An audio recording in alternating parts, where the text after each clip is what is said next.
మీ మోకాల నొప్పులకు ఎటువంటి సర్జరీ లేకుండా ఎపియాన్ పెయిన్ క్లినిక్ అందిస్తున్న అత్యాధునిక చికిత్స. ప్రతి 33 సెకండ్లకి ప్రపంచవ్యాప్తంగా ఎక్కడో అక్కడ ఒక వ్యక్తి హార్ట్ అటాక్ తో మరణిస్తున్న, స్టేజ్ మీద డాన్స్ చేస్తూ పడిపోయిన వాళ్ళ కథలు చూస్తుంటే భయం వేస్తుంది. అసలు ఎందుకు ఇంత గుండె జబ్బు చొచ్చుకొచ్చేసింది? ఏఆర్ రెహమాన్ గారికి అలజడి, ఇబ్బందిగా ఉంటే వెళ్ళారు హాస్పిటల్కి. Of course he's fine now. First 1 hour is a danger period. Particular fibrillation అంటాం, సడన్ కార్డియక్ డెత్స్ ఎక్కువగా సంభవిస్తుంటాయి. ఒక్కోసారి నాకు అసిడిటీ లాగా వస్తుంది, కొంచెం సేపు దూరం నడవంగానే ఇబ్బందిగా ఉంటుంది, కానీ యాంటాసిడ్ వేసుకుని తగ్గిపోతున్నారు. ఎలా తెలుస్తుంది హార్ట్ అటాకా లేకపోతే హార్ట్కి సంబంధించిందా అని? అది నడిచినప్పుడు, పని చేసినప్పుడు హార్ట్ వేగం పెరిగినప్పుడు ఏంటంటే హార్ట్కి ఎక్కువ ఆక్సిజన్ కావాలి. ఎక్కిడ్స్ కంటే ఇంకా ఎక్కువగా స్ట్రెస్ తీసుకోవడం, ఎక్కువగా నిద్ర లేకుండా పనిచేయడం, డే నైట్ హ్యాబిట్స్, ఇవన్నిటి వల్ల కూడా. దేనికి ఇండికేషన్? లోపల బ్లాక్స్ ఉన్నాయనా? బ్లాక్స్ ఏంటంటే కొంచెం మొదలైనప్పుడు 50% మొదలైనప్పుడు పెద్ద సిమ్టమ్స్ ఉండవు. ఎందుకంటే బ్లడ్ ప్రెషర్, రక్తం సరఫరా పెరగదు. 99% దాకా వెళ్తే కూర్చుంటే నొప్పి రావడం. కొందరికి ఒకటే కన్ఫ్యూజన్, యాంజైనా కూడా అన్నం తింటే మనకు రక్త ప్రసారం కొంచెం స్టమక్ సైడ్ డైవర్ట్ అయ్యి హార్ట్కి తగ్గుతుంది కనుక కొన్నిసార్లు పెయిన్ వస్తుంది. దీన్నే చాలా మంది గ్యాస్ అనుకొని చాలా మంది ప్రాబ్లంలో ఇరుక్కుంటారు. చెక్ లిస్ట్ ఏంటి సార్? మామూలుగా HbA1c, lipid profile, CBP, HSCRP, anaemia కూడా ఉంటుంది. డిసీజ్ కొంచెం ఉన్నా కూడా అది ప్రెసిపిటేట్ అవ్వడానికి అవకాశం ఉంది. లేడీసే మగవాళ్ళు రక్తం పీల్చుకు తాగుతారా అంటారు, మరి మగవాళ్ళందరూ మీరే చెప్తున్నారు అని. చాలా మంది మంచినీళ్ళు ఇచ్చేస్తారు, చాలా మంది అరిపాదలు ఇలా గట్టిగా రాసేస్తారు, చాలా మంది పడుకోబెడతారు, కొంతమంది కూర్చోపెడతారు. వాట్ ఇస్ అది కరెక్ట్ కూడా కాదండి సార్. కిషోర్ కుమార్ గారు 1 kg పకోడీ తిని పాట పాడేవాడు, దానికి ఏం వచ్చేది కాదని చెప్పి అదే ప్రమోట్ చేస్తా అంటే తప్పు అవుతుంది. Welcome to the healthy journey with Swapna, exclusively మీ సుమన్ టీవీలో. ఇది మామూలు విషయం కాదండో నేను చెప్పబోతోంది. ప్రతి 33 సెకండ్లకి ప్రపంచవ్యాప్తంగా ఎక్కడో అక్కడ ఒక వ్యక్తి హార్ట్ అటాక్తో మరణిస్తున్న స్టాటిస్టిక్స్ మన కళ్ళ ముందు కనిపిస్తున్నాయి. అంతేకాదు భారతదేశంలో leading cause of death cardiac, అంటే కార్డియోవాస్కులర్ డిసీజ్ అనే విషయం కూడా చాలా జీర్ణించుకోలేని వాస్తవం. ఇదివరకు ఒక గ్లామరస్ అంటే జబ్బుగా చూపించేవారు గుండె జబ్బుని సినిమాల్లో కూడా. ఏదో ఒక టైంలో గుండె పట్టుకుని అలా వస్తుంది గుండె జబ్బు, కొంత కాసేపు ఉంటుంది, తర్వాత మనిషి బతుకుతాడు లేకపోతే పోతాడని. కానీ నిజంగా చెప్పాలంటే మనకి సడన్ కార్డియాక్ ఫెయిలియర్తో అక్కడికక్కడ అలా డ్రాప్ డెడ్, అంటే అక్కడ నిజంగా స్టేజ్ మీద డాన్స్ చేస్తూ పడిపోయిన వాళ్ళ కథలు చూస్తుంటే భయం వేస్తుంది. ఇవాళ లెట్స్ ఫైండ్ అవుట్ అసలు ఎందుకు ఇంత గుండె జబ్బు చొచ్చుకొచ్చేసింది. మనతో పాటు ఒక చాలా well known and renowned cardiologist ఉన్నారు, చాలా senior in his profession, Dr. A. Srinivas Kumar garu. He is a director of cardiology from Apollo Hospitals. Alage clinical research wing kuda varu head ga unnaru. And prastutam cardiology ki sambandhinchina anni vishayalni క్షుణ్ణంగా ఆయన ముఖ్యంగా Barth syndrome అంటారా, చాలా rare conditions కూడా treat చేస్తూ వచ్చారు వారి కెరియర్లో. డాక్టర్ శ్రీనివాస్ కుమార్ గారు, thank you for joining us sir. నమస్తే మేడం. సో చాలా భయానకమైన విషయమే, మన దాకా రాదనుకుంటాం. ఇదివరకు జెనెటిక్స్ని మాత్రం దృష్టిలో పెట్టుకునేవారు. ఈ గత 25 ఏళ్ల మీ కెరియర్లో ఏం మార్పులు చూశారు సార్? అంటే మీరు అందరూ చెప్పినట్టుగా జబ్బు ఎక్కువగా పెరుగుతోంది. భారతదేశము స్వాతంత్రం వచ్చినప్పటికీ ఇప్పటికి చూస్తే జబ్బుల పర్సెంటేజ్ ఆఫ్ పేషెంట్స్ ఎఫెక్ట్ అయిన వాళ్ళు పెరుగుతున్నారు. అలానే కాకుండా మరీ యంగ్ వయసులో కూడా వస్తుంది. సో ఇది ఎందువల్ల జరుగుతుందని మనం అనలైజ్ చేసినట్టుంటే, డిసీజ్ ఏంటంటే it is a syndrome and complex process between genetics and environmental influences. మన భారతదేశంలో ఇన్ జనరల్గా జెనెటికల్లీ కొంచెం ఎక్కువ జబ్బులు ఉన్నమాట వాస్తవము. Genetically our patients maybe coronary artery smaller size అనుకుంటే వేరియస్ కారణాల వల్ల. కాకపోతే ఈ జెనెటిక్స్కి ఎన్విరాన్మెంటల్ ఇన్ఫ్లుయెన్సెస్, మన పాత అప్పుడు ఏంటంటే traditional Indian habits were all good habits. They use to go for walking, take less of మన ఫ్యాటీ ఫుడ్స్ అవి లేకుండా హెల్తీ డైట్ తినడము, అక్కడ ఎక్సర్సైజ్లు, యోగాలు. ఇప్పుడు మోడర్న్ సివిలైజేషన్లో ఏమైపోయిందంటే అందరు అఫ్లుయెంట్ సొసైటీస్ వచ్చేసి మన ఈటింగ్ ప్యాటర్న్స్ చేంజ్ అయిపోయినాయి, వాకింగ్ తగ్గిపోయింది, ఎక్సర్సైజ్ లేదు. దాంతోపాటు డైటరీ హ్యాబిట్స్ మారినాయి, ఇంకా అఫ్లుయెంట్స్తోని పాటు స్మోకింగ్ ఇట్లాంటివి బ్యాడ్ హ్యాబిట్స్ కూడా దరిచేరినాయి. ఇంకా చూసినట్టయితే ఈ ఎన్విరాన్మెంటల్ ఫ్యాక్టర్స్, జెనెటిక్ ఫ్యాక్టర్స్ కలిపి ఇది ట్రిగర్ చేసి జబ్బు పెరుగుతున్నట్టుగా మనం చూస్తున్నాం. ఈ రిస్క్ ఫ్యాక్టర్స్ డయాబెటీస్ కూడా పెరుగుతోంది, బ్లడ్ ప్రెషర్ కూడా పెరుగుతోంది, దాంతోపాటు స్ట్రెస్ కూడా ఒక ముఖ్యమైన కారణం. మన అందుకోవాల్సిన దానికంటే టార్గెట్స్ కంటే ఇంకా ఎక్కువగా స్ట్రెస్ తీసుకోవడం, ఎక్కువగా నిద్ర లేకుండా పనిచేయడం, డే నైట్ హ్యాబిట్స్, ఇవన్నిటి వల్ల కూడా మనకు జబ్బు చాలా పెరుగుతుంది. మీరు ఇంతకుముందు చెప్పినారు భారతదేశంలో it is no more like infectious diseases common అంటుంటే మన పాపులేషన్ ఇండిపెండెన్స్ వచ్చినప్పుడు టీబీ జబ్బు ఇంకా ఇన్ఫెక్షన్స్ కామన్ కారణంగా ఉండే. ఇది అది కాదు. ఇప్పుడు first number 1 cause of death heart diseases and strokes. దీన్ని కార్డియోవాస్కులర్ డిసీజెస్ అంటాం. సో ఇది అందరూ తెలుసుకోవాల్సిన విషయం. నిన్న మొన్న కూడా సార్ ఏఆర్ రెహమాన్ గారికి అలజడి, ఏదో గుండె ఏదో ఇబ్బందిగా ఉంటే వెళ్ళారు హాస్పిటల్కి. Of course is fine now. అలాగే మనకి చాలా ప్రముఖ గాయకులు, మనకి బాలకృష్ణ ప్రసాద్ గారు మొన్న గుండె జబ్బుతో ఆయన హార్ట్ స్ట్రోక్ వచ్చి పోయారని కూడా చెప్తున్నారు తిరుపతిలో. ఆయనకు అఫ్కోర్స్ ఏజ్ రిలేటెడ్ అని చెప్పచ్చు. పునీత్ రాజ్ కుమార్ ఏంటి సార్ అలా ఎక్సర్సైజ్ చేసుకుంటూ అలా పోయారు. అలా చూసుకుంటే చాలామంది మనకి ఈ మధ్య రీల్స్ కూడా కనిపిస్తున్నాయి, స్టేజ్ మీద డాన్స్ చేస్తూ ఉంటారు, టక్మన పడిపోతారు. అట్లెట్లా అవుతారు సార్? అంటే జనరల్గా ఏంటంటే బాడీ నేచర్ అనండి, గాడ్ అనండి, వార్నింగ్ సిగ్నల్స్ ఇస్తూ ఉంటుందండి. కానీ చాలా మంది ఏంటంటే నాకెందుకు వస్తుంది, నేను రెసిస్టెంట్ అనుకొని దాన్ని పట్టించుకోకుండా, ఎస్పెషలీ ఇంకా అందరూ కాదు కానీ కొందరికి ఈ పార్టీస్లలో చేసినప్పుడు కొంచెం ఆల్కహాల్ ఇన్ఫ్లుయెన్స్ వల్ల దానివల్ల కూడా కొంచెం ట్రెడిషనల్గా కంప్లైంట్స్ మైల్డ్గా వచ్చే వాటిని నెగ్లెక్ట్ చేసి ఎప్పుడైతే బాగా సివియర్ అయిపోతుందో అప్పుడు సడన్గా పడిపోవడం జరుగుతుంటాయి. అంటే జనరల్గా హార్ట్ అటాక్ ప్రజెంటేషన్స్లో కూడా మనం చూసినట్టయితే significant number of patients first 1 hour is a danger period. అందులో సడన్గా రక్తనాళం బ్లాక్ అయినప్పుడు బీటింగ్ అబ్నార్మాలిటీ వెంట్రికులర్ ఫిబ్రిలేషన్ అంటాం, సడన్ కార్డియక్ డెత్స్ ఎక్కువగా సంభవిస్తుంటాయి. ఇంకా ఇట్లాంటి హైఫై పీపుల్ న్యూస్లో ఉన్న వాళ్ళు వచ్చినప్పటికీ ఇంకా ఎక్కువ పాపులర్ అవుతుంది. ఇది ఉండింది ఇంతకుముందు, బట్ మేబీ సోషల్ మీడియా నుండి వేరే ఇంకా అవేర్నెస్ పెరిగి ఇంకా ఎక్కువగా చేస్తుంది. కానీ కాషన్ ఏంటంటే ఎవరైనా కూడా మనము రోగి ఇంతకుముందు చేసే అలవాట్లకు కూడా చేస్తుంటే కొంచెం ఫటీగ్ లాగాను, ఇబ్బంది లాగాను, డిస్కంఫర్ట్ లాగాను, మైల్డ్ ఎస్పెషల్లీ ఎగ్జర్షన్ వల్ల నడిచినప్పుడు పనిచేసినప్పుడు ఎక్కువ అవుతుంది అన్నప్పుడు, రెస్ట్ తీసుకుంటే తగ్గుతుంది అన్నప్పుడు మాత్రం డెఫినెట్గా హార్ట్ ఏమైనా ప్రాబ్లం ఉందా అని చూసుకోవాలి. అలా కాకుండా డాన్స్ చేస్తుంటారు, ఎక్కువ ఎగ్జర్షన్ చేస్తుంటారు, పాడుతుంటారు, కొంచెం కంప్లైంట్స్ వస్తుంటాయి, అయినా కూడా నాకు రాదు, నేను హెల్దీ కాదా, నేను చాలా ఫిట్నెస్ మెయింటైన్ చేస్తాను ఇది అనుకొని, బట్ మీరు అన్నట్టుగా ఎవరు కూడా రెసిస్టెన్స్ కాదు. హార్ట్ అటాక్ ఎవరికైనా జరగచ్చు. కాకపోతే రిస్క్ ఫ్యాక్టర్స్ ఉన్న వాళ్ళకి ఎక్కువగా జరిగే అవకాశం ఉంటుంది, లేని వాళ్ళకు అసలే జరగదని లేదండి. కనుక ఎవరైనా కూడా ఏ మాత్రమైనా ఎగ్జర్షన్లో కంప్లైంట్స్ వచ్చినప్పుడు మాత్రము డెఫినెట్గా డాక్టర్ దగ్గరికి వెళ్ళి టెస్ట్ చేయించుకొని ఏమైనా వచ్చే ఛాన్స్ ఉందా అని మనం చూసుకోవాలి.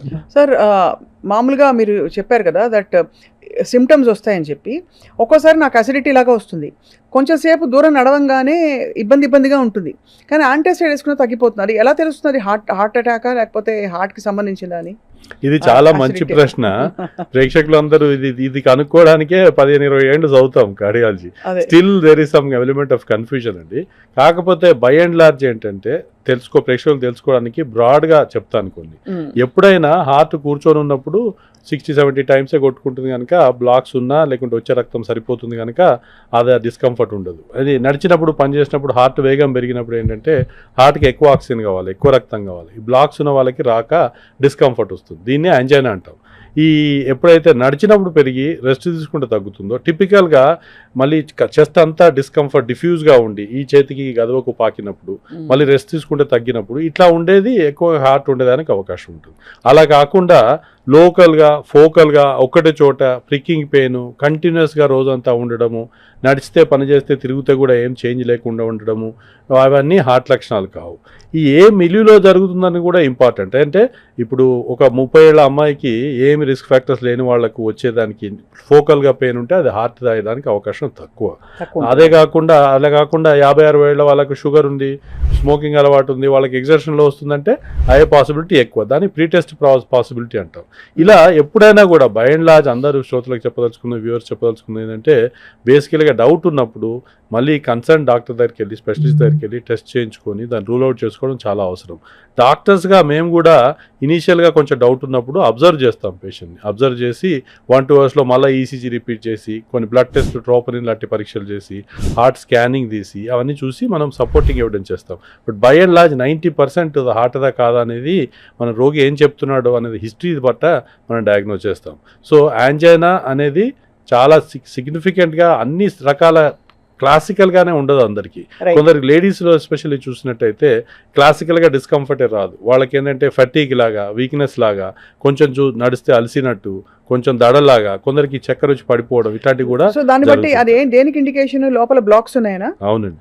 ఇప్పుడు బ్లాక్స్ ఏంటంటే కొంచెం కొంచెం మొదలైనప్పుడు 50% మొదలైనప్పుడు పెద్ద సిమ్టమ్స్ ఉండవు. ఆ ఆర్టరీలో 70% బ్లాకేజ్ వచ్చినప్పుడు నడిచినప్పుడు ఎక్కువగా సిమ్టమ్స్ వస్తాయి. ఎందుకంటే బ్లడ్ ప్రెషర్, రక్తం సరఫరా పెరగదు. అదే 90% దాటితే ఇంకా 99% దాకా వెళ్తే కూర్చుంటే నొప్పి రావడం. కొందరికి ఒకటే కన్ఫ్యూజన్ పాయింట్ ఏంటంటే అన్నం తిన్నాక పోస్ట్ ప్రాండియల్ యాంజైనా అని కూడా, కొందరికి యాంజైనా కూడా అన్నం తింటే మనకు రక్త ప్రసారం కొంచెం స్టమక్ సైడ్ డైవర్ట్ అయ్యి హార్ట్కి తగ్గుతుంది కనుక కొన్నిసార్లు పెయిన్ వస్తుంది. దీన్నే చాలామంది గ్యాస్ అనుకొని చాలామంది ప్రాబ్లంలో ఇరుక్కుంటారు. కానీ ఇంకా 100% మొత్తానికే బంద్ అయితే మాత్రం అప్పుడు హార్ట్ అటాక్ వచ్చి రోగి కూర్చుంటేనే సివియర్గా పెయిన్ రావడం, ఇది స్వెట్టింగ్ రావడం, ఇంకా ఎక్కువ అవుతే సడన్గా చనిపోవడం, చక్కెర రుచి పడిపోవడం ఇట్లాంటివి కూడా జరుగుతుంటాయి. సో సపోజ్ ఈ వీపు మధ్యలో వెనకాల ఇలా కత్తితో పొడిచినంత నొప్పి వస్తుంది, అది దాదాపు కొంచెం సేపు అయ్యాక 2 hours సోడా తాగో ఈనో తాగో తగ్గుతుంది. దట్ ఈస్ గ్యాస్ట్రిక్ కదా సార్? వెనక భాగం కంటే ముందు భాగంలో ఈ స్టర్నం అంట, మధ్యలో బొక్కు ఉంటుంది కదా, ఛాతి బొక్క, దాని వెనకాల జరిగి అది కొంచెం తీసుకుంటే రిలీఫ్ వచ్చేది ఎక్కువగా ఉంటుంది. వీపు మీరు అన్నట్టు వెనకాల స్టాబింగ్ పెయిన్ సివియర్గా ఉంటే అయోటిక్ డిసెక్షన్ అని పెద్ద హార్ట్ నుంచి బయటకు తీసుకొచ్చే అయోటా అనే పెద్ద రక్తనాళంలో అప్పుడప్పుడు చిట్లి డిసెక్షన్ అంటారు దాన్ని, దానివల్ల కూడా అటు సివియర్గా పెయిన్ వస్తుంది. బట్ ఏదైనా కూడా మామూలుగా గ్యాస్ పెయిన్ అయితే అంత ఎఫెక్ట్ ఉండదండి. మామూలుగా మనం తీసుకున్నట్టయితే 1 to 10 మనం most difficulties, that's why I keep telling women are great. Number 10 is labor pains. Then next to that, number 9 is heart pain. It is sort of very severe discomfort when heart attack happens. అవును. But angina ఉన్నప్పుడు అంత సివియర్గా ఉండకపోవచ్చు, కానీ రోగి రెస్ట్లెస్గా ఉంటాడు, discomfort ఉంటుంది వానికి. అట్లా unless it is taken care he won't be comfortable. ఎప్పుడైనా డౌట్ ఉన్నప్పుడు మీరే గ్యాస్లు అనుకోను యాంటాసిడో ఇనోలో తాగి టాబ్లెట్ ఫార్మసీలో తీసుకొని మళ్ళీ ల్యాండ్ కావద్దండి. ఎప్పుడొకటి కాషన్ ఏంటంటే పడుకొని ఉంటాము, సడన్గా నిద్రలో డిస్టర్బ్ అయ్యి సివియర్గా పెయిన్ వచ్చినప్పుడు అనిపించినప్పుడు మళ్ళీ హాస్పిటల్కి రావడం చాలా అవసరం. డాక్టర్లకు కూడా మా జూనియర్లకు అందరూ చెప్తుంటాం, రాత్రుళ్ళు రోగి హాస్పిటల్కి వచ్చిందంటే మనకి ఏమి లేదని చెప్పే ముందు మనం అబ్జర్వ్ చేసి డబ్ల్యూ చెక్ చేసుకొని ఇంకా కావాలంటే బ్లడ్ టెస్ట్ చేసి కూడా రూల్ అవుట్ చేయడం చాలా అవసరం. ఎందుకంటే ఎవరైనా కూడా నిద్రలో లేసేంత పెయిన్ వచ్చిందంటే again it could be something important. ఎంత సర్ప్రైజింగ్ సార్ ఇది. మామూలుగా మనం చూస్తే సినిమాల్లో ఏదో ఒక డామ్ లాంటి వార్త చెప్పి తండ్రికి కోపం వచ్చేసి ఇట్లా గుండె పట్టుకుని పోతాడు అక్కడ. కానీ నిద్దట్లో హాయిగా నిద్రపోతున్న టైంలో పెయిన్ వచ్చింది అంటే ఎంత సివియర్ హార్ట్ డిసీజ్ లోపల ఉండాలి. అవునండి, అది ముఖ్యము. సినిమాలో చూపించే డ్రామటైజేషన్ ఏంటంటే stress is one of the risk factor. But is it sir? It is right. Stress is one of the risk factor. దాంట్లో ఏం జరుగుతుందంటే హార్ట్ లోపల ఇందాక చెప్పాను కదా 70% 90% ప్లాక్స్ అని. ఈ స్ట్రెస్ వల్ల ఆర్ సివియర్ ఎక్సర్సైజ్ చేసిన, ఇప్పుడు వెయిట్ లిఫ్టింగ్ చేస్తారు, ఓవర్ నైట్ హృతిక్ రోషన్ అయిపోవాలని ప్రయత్నం చేస్తుంటారు. వీళ్ళందరికీ ఏంటంటే సడన్గా టాలరెన్స్ లెవెల్ గ్రాడ్యువల్గా వార్మప్ చేయకుండా సడన్గా ఎక్సర్సైజ్ చేసినప్పుడు ఆర్ ఎక్కువ స్ట్రెస్ ఉన్నప్పుడు, ఎస్పెషల్లీ లేడీస్లో కూడా డిస్క్రైబ్డ్, ఆ చిన్న ప్లాక్స్లలో రప్చర్ అయిపోయి బ్లడ్ క్లాట్ అయిపోయి ఆర్బీసీలు క్లాటింగ్ ఫ్యాక్టర్స్ అన్నీ జమ అయిపోయి సడన్గా క్లాటింగ్ అయ్యి హార్ట్ అటాక్ అవుతుంది. So that is also described one of the features, but it is little over exaggerated. Not always it happens like that, but when it is happening you should be careful.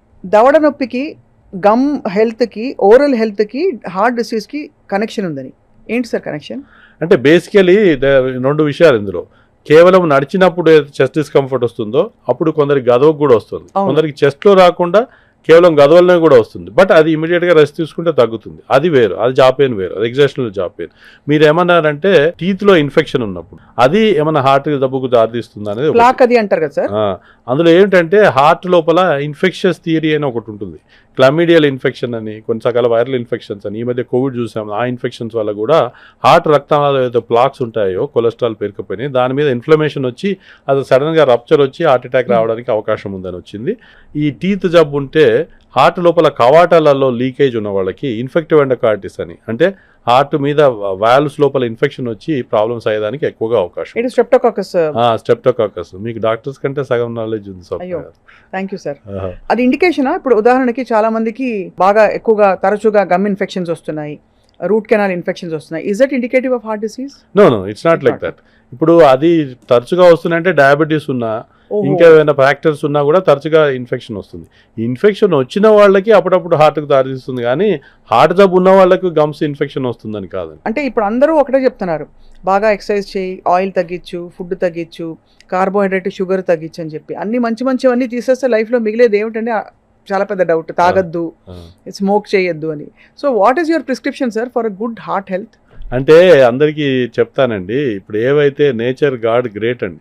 ఇప్పుడు చాలా టేస్టీగా ఉండి అది హెల్తీగా ఉన్నది అనుకుందాం. Example కొన్ని ఉన్న ఎక్సెప్షనల్ ఫుడ్ చెప్తాను. అది ఉంటే చాలా రిచ్ పీపుల్, ఎగ్జాంపుల్ అమ్మాని తీసుకుని వాళ్ళంతా నిల్వలు చేసుకొని మామూలు కామన్ మ్యాన్కి ఉండదండి.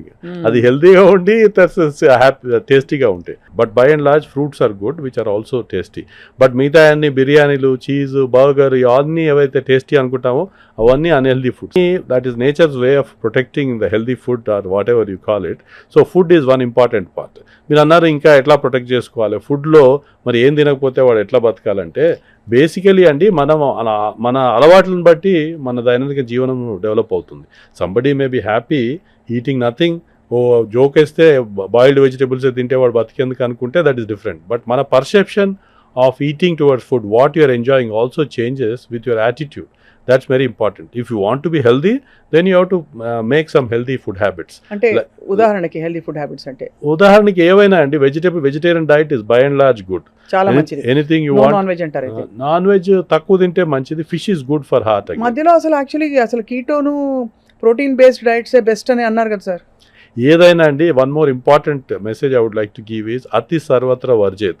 ఏదైనా కూడా అతిగా చేయకూడదండి. కీటోన్ డైట్ మంచిదని అదే చేస్తే, లేదంటే మన షుగర్స్ మంచివని అదే తింటే, ఓ మధ్య కొన్ని డైట్లు చూస్తున్నాం, వాడు ఏం లేదు కొబ్బరి నూనె తాగమంటాడు, ఇంకోటి ఏంటంటే ఓన్లీ నాన్ వెజ్ ముక్కలే తినమంటారు. ఏదైనా కూడా అతిగా చేయకూడదు. ఏదైనా బ్యాలెన్స్డ్ డైట్ ఉండి mixture of little carbohydrates and little fats and protein is good always. But if somebody has a disease that is different. If he has diabetes then you have to control sugars more. If has a kidney problem you have to control proteins more, depending upon that. మనకు ఇప్పుడు kidney problem అంటే proteins తక్కువ తినాలి. Sugars ఉన్నాయనుకోండి, sugar వ్యాధి, diabetes ఉంటే sugars తక్కువ. But by and large ఏంటంటే అండి, ఏది కూడా అతిగా తినకూడదు. మోతాదులో తింటే ఏదైనా మంచిది. అన్ని చిన్న గీత పెద్ద గీత సార్. బికాస్ ఒకప్పుడు ఫ్రూట్స్ అంటే అసలు యాపిల్ హెల్త్కి అసలు పరాకాష్ట అనుకునేవాళ్ళం. ఇప్పుడు చూస్తే ఆపిల్ మీద ఏం పెస్టిసైడ్ కొట్టాడు ఏందో అని చెప్పి అది ఇంకో కదా, అది ప్యారలల్గా ఇంకొక ఎండోక్రైన్ సిస్టమ్ పాడైపోతుందని అదొక ఆందోళన ఉంటుంది. ఇటువైపు ఫ్రూట్స్ ఎక్కువ తింటే షుగర్స్ వచ్చేస్తాయి బాడీలో, ఎక్కువ తినొద్దు, ఫ్రక్టోస్ పెరిగిపోతుంది అని అదొక ఆందోళన. సో ఎవ్రీబడి సో కన్ఫ్యూజ్డ్ ఇప్పుడు ఏం తినాలి, ఎంతవరకు తినొచ్చు అని చెప్పి. Apple a day keeps doctor away అనేది ఒక నానుడి ఉంది కదండి. Apple is not that bad, ఒకదానికంటే ఎక్కువ తినలేము. ఏవైతే జ్యూసులు తీసే ఫ్రూట్స్ ఉంటాయో ఆ జ్యూసులు తీసుకొని తాగితే మాత్రం ఎక్కువ క్యాలరీ కంటెంట్ వస్తుంది, షుగర్స్ ఎక్కువ వస్తుంది. By and large fruits as such తింటే ఫైబర్ ఉంటుంది. ఇప్పుడు మన నారింజ పండు తిన్నా, మోసంబి పండు తిన్నా దాంతోపాటు తింటే పర్వాలేదు. జ్యూసులు తీసుకొని తాగితేనే ఎక్కువ క్యాలరీస్, ఎక్కువ ప్రాబ్లమ్స్ వస్తాయి. బై అండ్ లార్జ్ షుగర్ లేని వాళ్ళు ఫ్రూట్స్ తీసుకుంటే పర్వాలేదండి. కానీ షుగర్ ఉన్న వాళ్ళు మాత్రం బనానాస్, ఇంకా ఏదైతే ఎక్కువ షుగర్ కంటెంట్ ఉంటే జ్యూసెస్ అవన్నీ అవాయిడ్ చేయాలా. మన even mangoes have high sugar content. But otherwise diabetes లేని వాళ్ళు you can always take few portions of fruits. ఇంకా మనకు ఆయిల్స్ గురించి చెప్తే డైట్ కంట్రోల్ కంప్లీట్ చేద్దాము. ఆయిల్ కూడా కొందరు ఆలివ్ ఆయిల్ చాలా మంచిది వాడతారు. అదే డబ్బులు ఉన్న వాళ్ళు ఆలివ్ ఆయిల్ వేసుకుని తిందామంటే కూడా ఆలివ్ ఆయిల్ అంత టేస్ట్గా ఉండదు. అదే వాడితే ఇంకా విరక్తి వచ్చేస్తుంది. సో ఏదైనా కొంచెం అకేషనల్గా వాడితే పర్లేదు. కానీ what is found in studies ఏంటంటే rotation of oils is good అని. ఏదైతే సన్ఫ్లవర్ ఆయిల్, కాన్ ఆయిల్ ఇంకా రొటేషన్ చేసి కొంచెం మోతాదులో తినాలి ఏదైనా కూడా. మళ్ళీ అతిగా ఆలివ్ ఆయిల్ మంచిదని టన్నులు తినేస్తే మళ్ళీ అది కూడా బ్యాడ్ అవుతుంది. సో కనుక ఏదైనా మితంగా తీసుకొని దాని తర్వాత ఇంకా రొటేషన్ ఆఫ్ ఆయిల్ చేస్తే మంచిదని స్టడీస్లో ఉంది.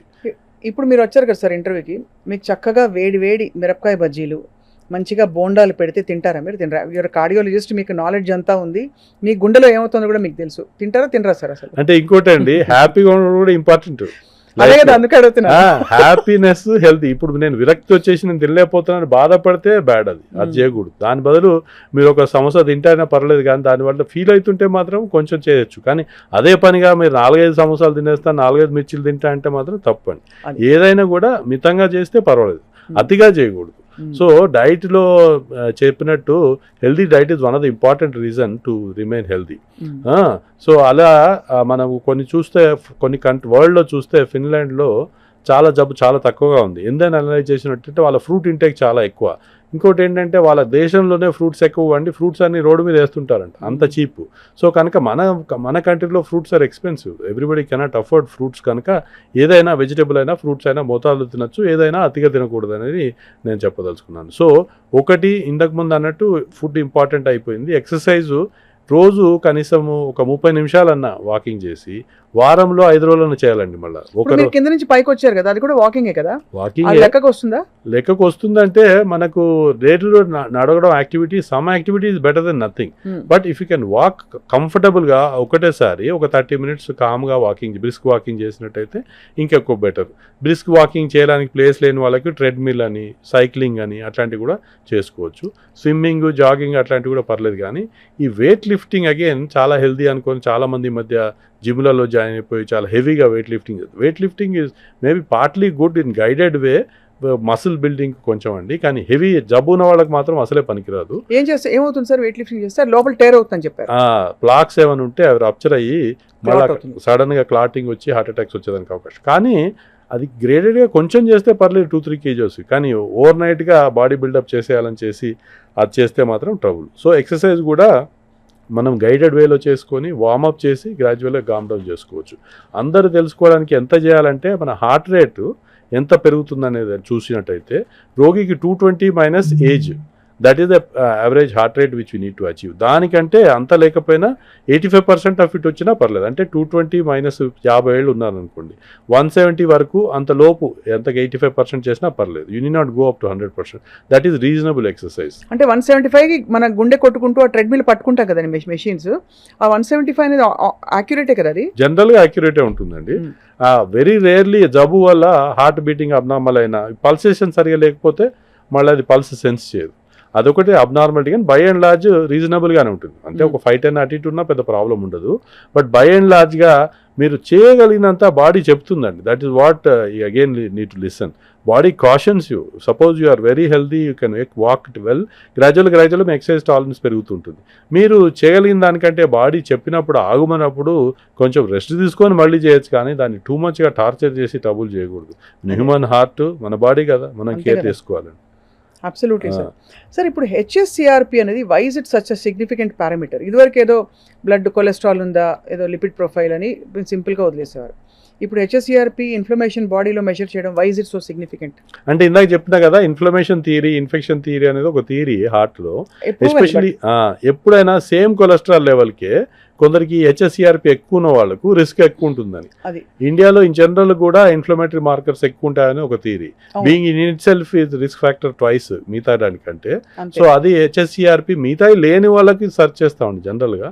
బట్ అన్ని డయాబెటీస్, బ్లడ్ ప్రెషర్ అన్ని ఉన్న వాళ్ళకి పెద్ద రిలవెన్స్ ఉండకపోవచ్చు. But still it is considered as one of the marker inflammation, so that you are more prone. So వాళ్ళకి ఈ స్టాటిన్ అనే మందులు తీసుకుంటే ఎక్కువ బెనిఫిట్ ఉంటుంది, ఎందుకంటే ఇన్ఫ్లమేషన్ కంట్రోల్ చేస్తుంది కనుక.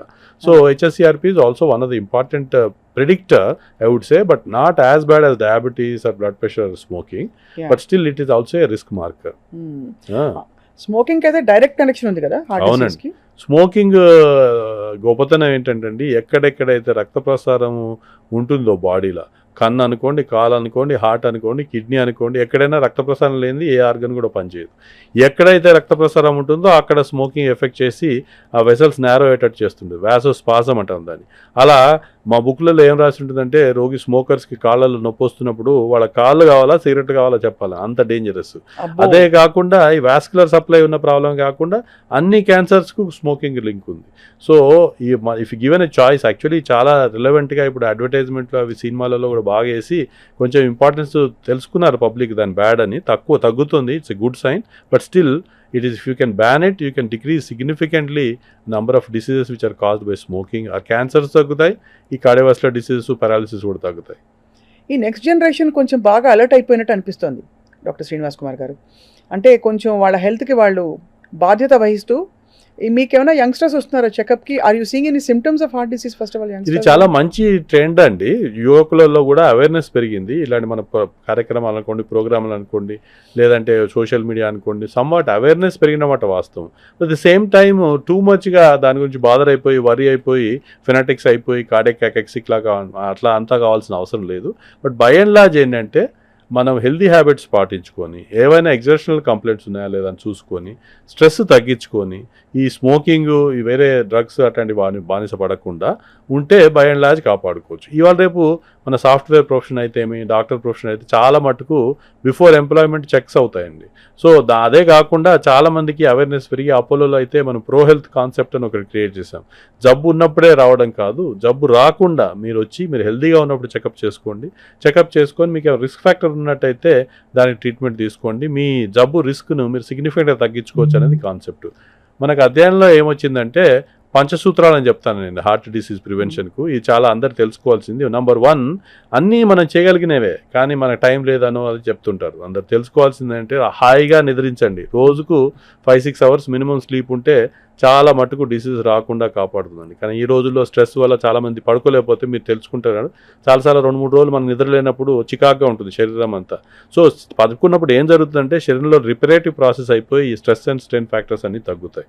సో హాయిగా కనీసం రోజుకి 5 గంటల నుంచి 7 గంటల వరకు నిద్రించండి ముఖ్యం. నెంబర్ 2, ఎక్సర్సైజ్ ఇందాక డిస్కస్ చేసినట్టుగా లైఫ్ ఈజ్ ఈక్వల్ టు చలనము. వాకింగ్ కానీ ఎక్సర్సైజ్ కానీ జాగింగ్ కానీ రోజుకు ఒక 30 నిమిషాలు, వారంలో 5 రోజులు. God is kind enough to give you 2 days holidays. 2 రోజులు రెస్ట్ తీసుకున్నా కనీసం 5 రోజులు మీకోసం మీరు టైం తీసుకొని ఒక 30 minutes వాకింగ్, జాగింగ్, సైక్లింగ్ ఏదైనా ఎక్సర్సైజ్ చేయండి. ఏమీ చేయలేని వాళ్ళు, ఏజ్ ఎక్కువ ఉన్న వాళ్ళు కనీసం కూర్చొని మెడిటేషన్ చేసినా, యోగా చేసినా సిగ్నిఫికెంట్గా మనకు బెనిఫిట్ ఉందని మనకు అధ్యయనంలో వచ్చింది. సెకండ్ది ఎక్సర్సైజ్. 3వదండి డైట్ హ్యాబిట్స్ ముఖ్యం, ఫుడ్ హ్యాబిట్స్ ముఖ్యం. మనం హెల్తీగా తిని మితంగా తిని ఇందాక చెప్పినట్టుగా మీరు నియమాలు పాటించడం అవసరం. 4వది నేను స్ట్రెస్ వద్దని చెప్పడము కానీ హ్యాపీగా ఉండడం కూడా ఇంపార్టెంట్. హ్యాపీగా ఉండాలి కొంచెం చెప్పండి సార్. ఫర్ ఎగ్జాంపుల్ అంటే happiness comes it vary from person to person, age to age, time to time. Okay, a young person's happiness may be different from elderly person, but what I strongly feel is as long as you don't cause inconvenience to others and right. Then you maintain yourself well. ఇప్పుడు నేను ఏదో drugs తీసుకొని హ్యాపీగా feel అయితే అంటే వానికి నష్టం అది. అలాంటివి లేకుండా ఇంకొకరికి పరోపకారం చేయగలిగితే, మనం ఉన్నంతలో చేయగలిగితే that gives lot of happiness, right? So అది చేస్తే మనం హెల్తీగా ఉండేదానికి అవకాశం చాలా ఎక్కువ. ఇంకోటి 5వది ముఖ్యమైనది ఏంటంటే మీకు అన్ఫార్చునేట్లీ రిస్క్ ఫ్యాక్టర్స్ ఉంటే, మీ ఫ్యామిలీ హిస్టరీ ఉన్నా, డయాబెటీస్, బ్లడ్ ప్రెషర్ ఉన్నా, కొలెస్ట్రాల్ ఎక్కువ ఉన్నా, వాటికి దగ్గరలో ఉన్న డాక్టర్కి వెళ్ళి చూపించుకొని ట్రీట్మెంట్ తీసుకుంటే మీకు రిస్క్ చాలా మటుకు తగ్గించవచ్చు. సో ఈ 5 సూత్రాలు పాటించినట్టయితే హాయిగా నిద్రించడం, మితంగా భుజించడం, ఎక్సర్సైజ్ చేసుకోవడం, ఏదైనా పార్ట్ ఎక్సర్సైజు, హ్యాపీగా ఉండడం, ఏదైనా రిస్క్ ఫ్యాక్టర్స్ ఉంటే ట్రీట్మెంట్ తీసుకోవడం, 5 పాటించినట్టయితే మీరు బిలీవ్ చేయరండి. మనం చాలామంది ఏదో చెప్తారు అనుకుంటారు కానీ ప్రత్యేకంగా దీని గురించి అధ్యయనం జరిగింది. 25,000 మందిలో 10 ఏళ్ళు స్టడీ చేసి మన జాక్ అనే ఇంటర్నేషనల్ జర్నల్లో పబ్లిష్ అయింది. నేను శ్రీనివాస్ కుమార్ చెప్తున్నది కాదు. దీంట్లో ఏం చేశారంటే ఒక 10,000 మందికి స్ట్రిక్ట్గా అన్ని ఫాలో చేయాలని చెప్పారు. ఇంకో 10,000 మంది మీరు ఏదంటే అది చేసుకోండి అని వదిలేశారు. వీళ్ళకి డిఫరెన్స్ హార్ట్ అటాక్లలో ఎంత తగ్గిందంటే 10%, 20%, 30% కాదండి, 81% హార్ట్ అటాక్స్కు పారాలిసిస్ రిస్క్ తగ్గింది. కానీ చాలా మంది ఎంతమంది ఫాలో చేస్తున్నారని చూస్తే పాపులేషన్లో ఓన్లీ 1-2% కూడా చేయటం లేదు. సో ఇలాంటి ప్రోగ్రామ్స్ వల్ల అవేర్నెస్ పెరిగి ఎక్కువ మంది ఆ పంచసూత్రాలు పాటిస్తే వాళ్ళు హెల్తీగా ఉండగలుగుతారు. సార్ ఇక లాస్ట్ 3-4 క్వశ్చన్స్ ఏంటంటే భారతదేశంలో ముఖ్యంగా మనం చేస్తున్న 2-3 పెద్ద తప్పులు చెప్పండి. ఇలా చేస్తున్నారు, ఇది చాలా తప్పు అని. ఉదాహరణకి మీరు జంక్ ఫుడ్ గురించి చెప్పారు, అలా మీకు కొట్టొచ్చినట్టు కనిపించేవి. అంటే ఇప్పుడు ఏదైనా అండి మెయిన్గా ఏంటంటే భారతదేశం ప్రోగ్రెస్ అవుతుంది, డెవలప్ అవుతుంది. So we want to do more than what we can. ఇప్పుడు pushing our cells too much and బాడీని మనం కేర్ తీసుకోవాలి కదా. It cautions you but still people want to work hard, earn more, do things what you can achieve కంటే ఎక్కువ సాధించేద్దాం. ఇది ఇంత లోపల ఏంటంటే it's getting it lot of trouble and stress. Especially family history ఉన్న వాళ్ళు మాత్రము చాలా కేర్ఫుల్గా ఉండి 30 years ఎప్పుడైతే మనం ఇంకోటి చూసిందంటే 40 yearsకు ఫాదర్కి హార్ట్ అటాక్ వచ్చేస్తే పిల్లలకు కూడా అరౌండ్ దట్ ఏజే రావడానికి అవకాశం ఎక్కువగా ఉంటుంది. కనుక ఏ డికేడ్ ఎర్లియర్ నుంచే ఇంకా మీరు వీలుంటే స్కూల్ ఏజ్ నుంచే మనం హెల్దీ లైఫ్ స్టైల్ పాటిస్తే రిస్క్ తగ్గించుకోవచ్చు. ఇది తెలియకుండా ఏంటంటే చాలామంది ఇంకా అచీవ్ ఎక్కువ చేద్దామనే ఉద్దేశంతో they are troubling themselves too much. ఈ డే నైట్ వర్కింగ్ షెడ్యూల్స్లో కూడా ఒక ప్రాబ్లం. యూఎస్ వాళ్ళకి డే అయితే మనకు నైట్ ఉండి నైట్ టైంలో పనిచేయడం, దీనివల్ల కూడా దాంతోనే టైం ఫుడ్ తీసుకోకుండా స్మోకింగ్ చేయడం, అట్లాంటి అలవాటు చేసుకోవడం కూడా ఎక్కువ హ్యాబిట్. ఇంకోటి నేను చూస్తున్న ట్రెండ్ ఇంకోటి ఏంటంటే మీరందరూ చాలా గ్రేట్ అండి, ఉమెన్ ఆర్ గ్రేట్ అంటాను నేను actually. But women nowadays want to compete with men in everything. That is one way good. But if you're competing, you'll also compete with disease. I am telling women are different because you are tolerant and then but you are competing with men in everything. You are competing with men in diseases also, unfortunately. Previously ఏంటంటే pre menopause రాకముందు లేడీస్కి hormone protection ఉంటుండే అని చూస్తాం. ఈ competitive వరల్డ్లో ఏంటంటే that is also becoming less and less common. Women are also getting suffer. And then suppose you have diabetes or early family history, then that protection of hormones is gone. So you need to be careful. చాలా మంది women ఏంటంటే మనకు breast క్యాన్సర్కో uterine దానికో check చేయించుకుంటారు, కానీ చాలా మంది హార్ట్ అటాక్ వచ్చే వరకు కూడా వాళ్ళ ఫ్యామిలీస్కి అందరూ చూసుకుంటారు, వాళ్ళు చెకప్ చేసుకోరు. ఉమెన్ అందరూ కూడా తెలుసుకోవాల్సింది ఏంటంటే మీరు కూడా జబ్బు వచ్చిందా అనేది చెక్ చేసుకోవడం చాలా అవసరం. ఎందుకంటే ఉమెన్లో కూడా కామనెస్ట్ కాజు ఇప్పుడు ఏమి బ్రెస్ట్ క్యాన్సర్ యూట్రైన్ క్యాన్సర్ కాదండి, హార్ట్ డిసీజెసే కామనెస్ట్ కాజ్ ఆఫ్ డెత్. అందుకనే కార్డియాలజీ సొసైటీ మేము ఏం పెట్టామంటే ఉమెన్ ఇన్ రెడ్ అని, just to highlight that heart diseases are still the commonest. Even I am not blaming breast cancer campaign, other camp, that's also good, you can do it, but at the same time you should not neglect your cardiovascular health. So women లో కూడా disease పెరగడం చాలా చూస్తున్నాం. మూడో trend చూస్తున్నది ఏంటంటే young వాళ్ళలో రావడం. ఎందుకు అది జరుగుతుందని చూసినట్టయితే ఇదే నేను ఇందాక చెప్పినట్టుగా టార్గెట్స్ పెట్టుకోవడం, ఎక్కువగా చేయడం, ఇంకా ఓవర్ అంబిషియస్నెస్, ఈ తొందరపాటులో ఒబిసిటీ పెరగడం, ఎక్కువ యాక్టివిటీ లేకుండా, దాంతోపాటు ఒబిసిటీ పెరిగినప్పుడు ఈ డయాబెటీస్, బ్లడ్ ప్రెషర్లో పెరగడం అన్ని జరుగుతున్నాయి. రిస్క్ ఫ్యాక్టర్స్ పెరిగితే ఈ అన్నిటి వల్ల జబ్బులు కూడా పెరుగుతున్నాయి. మన కాన్సెప్ట్ మనం ఇండియాలో ప్రమోట్ చేయాల్సింది ఏంటంటే ఈ రిస్క్ ఫ్యాక్టర్స్ రాకుండానే చూసుకుంటే ఇంకా బెస్ట్. అంటే అది ప్రైమోర్డియల్ ప్రివెన్షన్ అంట. ప్రైమరీ ప్రివెన్షన్ అంటే రాకుండా చూసుకోవడం, ప్రైమోర్డియల్ ప్రివెన్షన్ అంటే రిస్క్ ఫ్యాక్టర్సే రాకుండా చూసుకోవడం. అంటే బ్లడ్ ప్రెషర్, డయాబెటీస్, కొలెస్ట్రాల్ లేకుండా చూసుకోగలిగితే ఇంకా మంచిది. అంటే అర్లీగానే మనం ముందు నుంచే ఎక్సర్సైజ్ చేసుకొని, ముందు నుంచే వాకింగ్ చేసుకొని, బరువు పెరగకుండా చూసుకొని, మనకు షుగర్, బీపీ రాకుండా, కొలెస్ట్రాల్ ఎక్కువ లేకుండా ఫుడ్ హ్యాబిట్స్ పాటిస్తే ఆటోమేటిక్గా మనకి రిస్క్ ఫ్యాక్టర్స్ ఉండవు, దాంతోపాటు జబ్బులు ఉండవు. రైట్. చెక్ లిస్ట్ ఏంటి సార్? మామూలుగా HbA1c, లిపిడ్ ప్రొఫైలు, ఇంకా CBP, HSCRP. HSCRP అందరికీ serum creatinine, kidney function check చేసుకోవడం కూడా ఇంపార్టెంట్. హిమోగ్లోబిన్ లేడీస్లలో ఎస్పెషలీ అనీమియా కూడా ఉంటుంది, దాంతో కూడా హార్ట్ డిసీజ్ కొంచెం ఉన్నా కూడా అది ప్రెసిపిటేట్ అవ్వడానికి అవకాశం ఉంటుంది. కానీ ఆ లేడీసే మగవాళ్ళు రక్తం పీల్చుకు తాగుతారా అంటారు, మరి మగవాళ్ళందరూ మీరే చెప్తున్నారు.